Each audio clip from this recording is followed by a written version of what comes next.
The city of Pittsburgh's payroll is awash in overtime. Last week, the city controller reported the city's already spent 77% of this year's entire overtime allotment, and she projects it'll go $20 million over budget. Of all city departments, the largest amount of overtime has long been in the Pittsburgh Fire Bureau. But as KDKA lead investigator Andy Sheehan reports, efforts to rein in that overtime have fallen short and may have even backfired. They made massive amounts of overtime as deputy fire chiefs, but when the city took them out of the union, they simply took demotion so they could still get it. And fire overtime continues to spin out of control.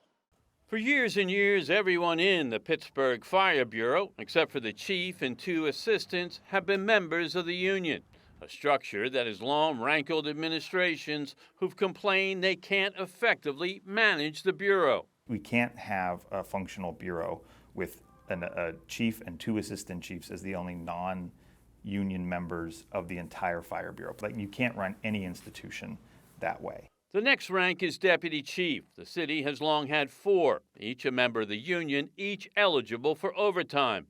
But while the city has been keen on reining in fire overtime, those deputies have not exactly been management watchdogs. Instead, they've consistently been of the city's top earners, each making an average of $310,000 a year, nearly tripling their base pay. So in the last contract negotiations, the city removed the deputy chiefs from the union, making them ineligible for overtime.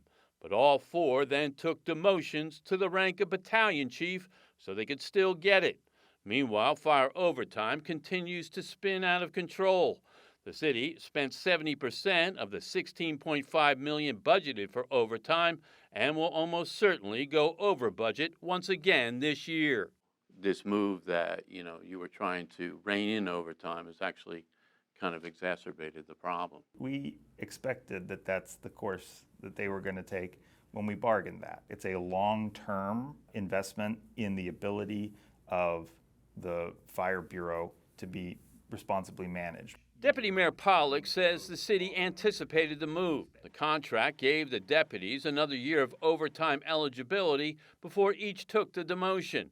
3 of them retired this spring, and their pension is based on their 3 highest years of earnings. Only 1 remains in the rank of battalion chief, and the positions of deputy chief are vacant. Is that a good situation? It is not a good situation. I don't believe it's a sustainable situation, and I have raised those concerns with the administration and how we're going to try to address that issue going forward. Now the Fire Bureau is operating with no deputy chiefs. We have to hire them. Eventually, the city says it will be able to fill these deputy fire chief positions without having to pay them overtime. But it's another example of how reining in overtime is an uphill problem. Reporting on the north side, Andy Sheehan, KDKA-TV News.